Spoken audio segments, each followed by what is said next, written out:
Great Lakes Prepping here. For a number of years, I've been dehydrating and storing sweet corn kernels the way I always store dried ingredients in mason jars. And normally these would end up going into soups and stews and things like that. But I've been thinking about, could I take those dehydrated kernels and grind them into cornmeal for something like cornbread? So in this video, that's exactly what I'm going to try doing. I've never actually used my grain mill to grind dehydrated corn before, so I'm curious to see how well it works, particularly since this is sweet corn and not the sort of corn you might ordinarily use to grind into cornmeal. So while I am going to be grinding up and making cornbread out of the dehydrated kernels, I've also got some of the good old whole kernel yellow corn that you would expect to grind into cornmeal. And we're going to do a bit of a side-by-side comparison, grinding and baking up a couple of loaves of cornbread. So it's a little bit of an experiment video for you today, but I'm curious to see how it comes out. So let's get into this.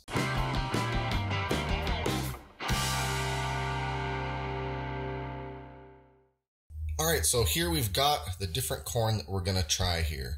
Right here, I've got the dehydrated sweet corn that I dehydrated myself, I think probably about, I don't know, a year and a half ago. And here's the whole kernel yellow corn that I bought in bulk. Now this is the kind of corn that you might ordinarily expect to grind into cornmeal, and maybe not so much with the sweet corn. But I want to see if it'll work because it can be a great way to make use of my dehydrated sweet corn. So I'll get started grinding some of the whole yellow corn with my little grain mill. And as always, we're going to supercharge it a bit with a power drill instead of fooling around with a hand crank.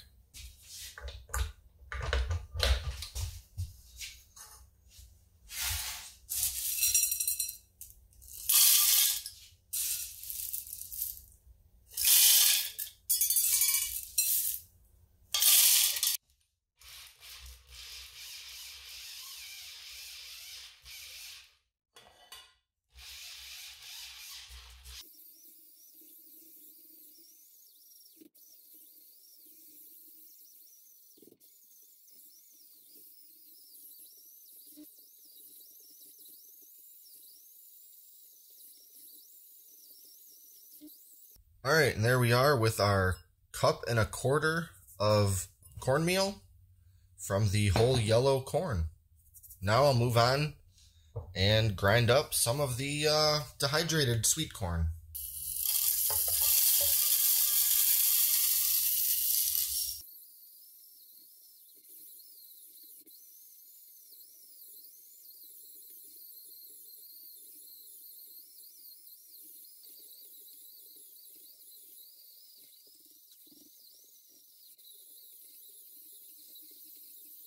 All right, there we have it. Here is the ground up dehydrated sweet corn.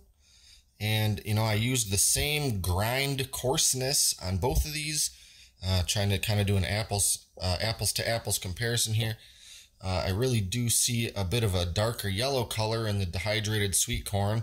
And I'll say that as I was grinding it, I could definitely smell that really nice sweet corn smell, whereas the yellow corn, I guess it didn't really smell like anything. But anyway, now we have to take the next logical step here and make a couple of batches of cornbread. I'm going to use the exact same recipe. One will just have the ground yellow corn, one will have the ground sweet corn. And we're going to see how they cook, how they bake up, consistency, texture, and of course taste.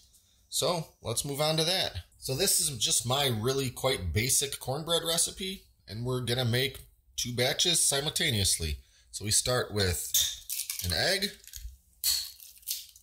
1/4 cup of melted butter, 1 cup milk, give that a whisk,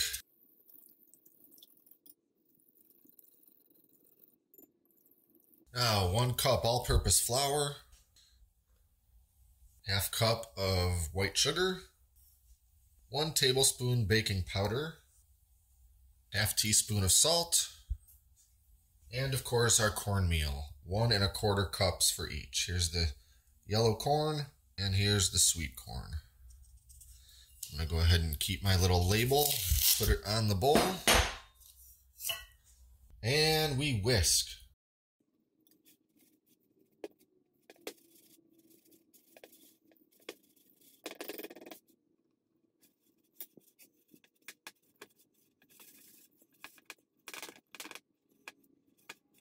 Something that I'm noticing as I'm trying to whisk and stir this together is that the sweet corn version is quite a bit more stiff than the yellow corn. I don't know exactly why that is. They were dehydrated versus however the dried whole kernels were dried. I don't know, but that's definitely a difference I'm noticing between the two. I don't think it's going to slow us down, but we'll see if that affects the end product. Now we've got to put these in some baking dishes. Now I'll say that ordinarily I like to use this pan for my cornbread. It's not quite a pie pan, it's more like a layer cake pan, but it's just the perfect size and makes cornbread that I really like. But I only have one of these, and since I'm trying to do this as side by side as possible, I'm going to go ahead and use these sort of normal size loaf pans because I have two of them. Now this might end up making kind of a shallow loaf because of the amount of mixture I have, but that's okay. We're just trying to get a comparison between the two.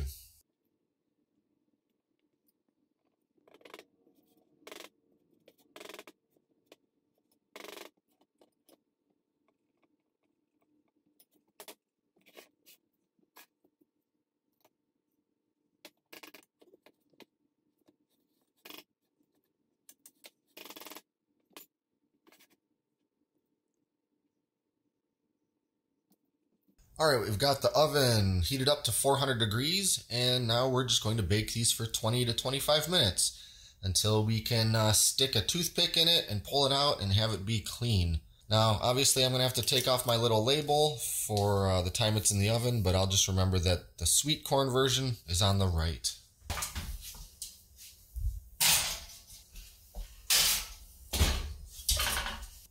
And we'll go ahead and check this in about 20 minutes.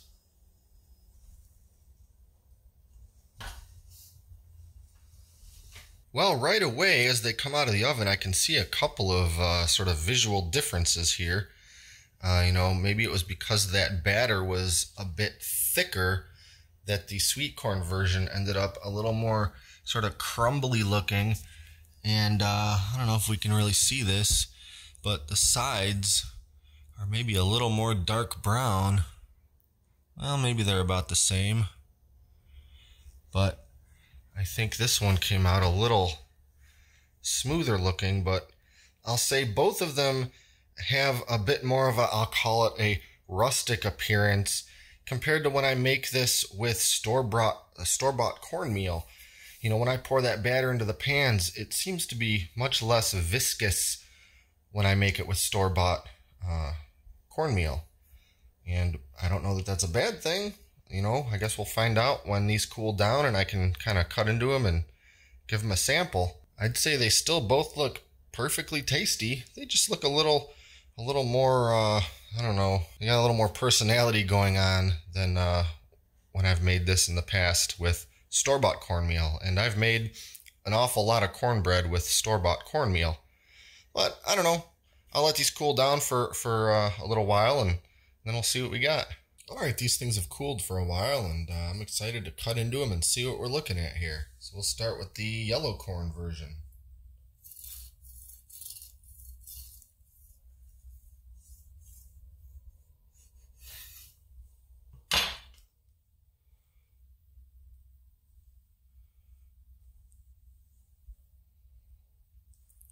Looks good, feels good, smells good. Let's cut into the sweet corn version.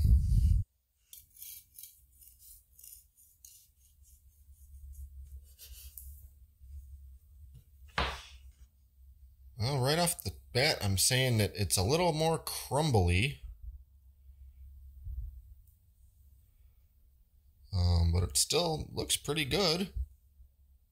I think it smells a little nicer than than the yellow corn version, but I think I'll give it a taste and see what I think there.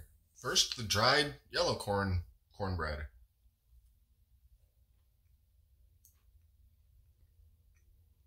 You know, that tastes exactly like my cornbread always tastes. The texture is about the same. All around, delicious, soft, moist. And now our slightly more crumbly cornbread made from the dehydrated sweet corn.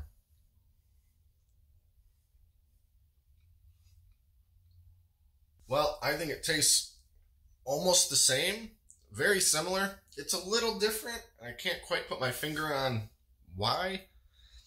The texture's fine, good mouthfeel, no complaints there whatsoever. Having it immediately after the yellow cornbread, I might actually prefer the yellow corn version by about 7.5%. I don't even know why. I think I just liked that taste just slightly better for whatever reason. But I certainly don't really have any complaints about this one. If this is what I was served or this is what I had to eat, I'd be perfectly happy with this. I think it is a very tasty and fine cornbread. So, yeah, I guess kind of a silly video. It's just something that I've been curious about and wanting to try, so might as well make the video about it in case anyone else is curious too. If you grind your own grains and you have access to a good supply of the yellow whole kernel dried corn, then you're all set. But if you grow your own sweet corn and you have a lot left over and you want to dehydrate a bunch, you know what? You're fine too. You can make some really good cornbread. I like having options for my dried and stored ingredients, and as far as I'm concerned, this is a really good option. Something that I'll have to try maybe next time is making cornbread from the dehydrated corn and also from my whole wheat berries. I don't think I've ever made cornbread with whole wheat flour before, but something I might want to try. So that's about it for my cornbread video.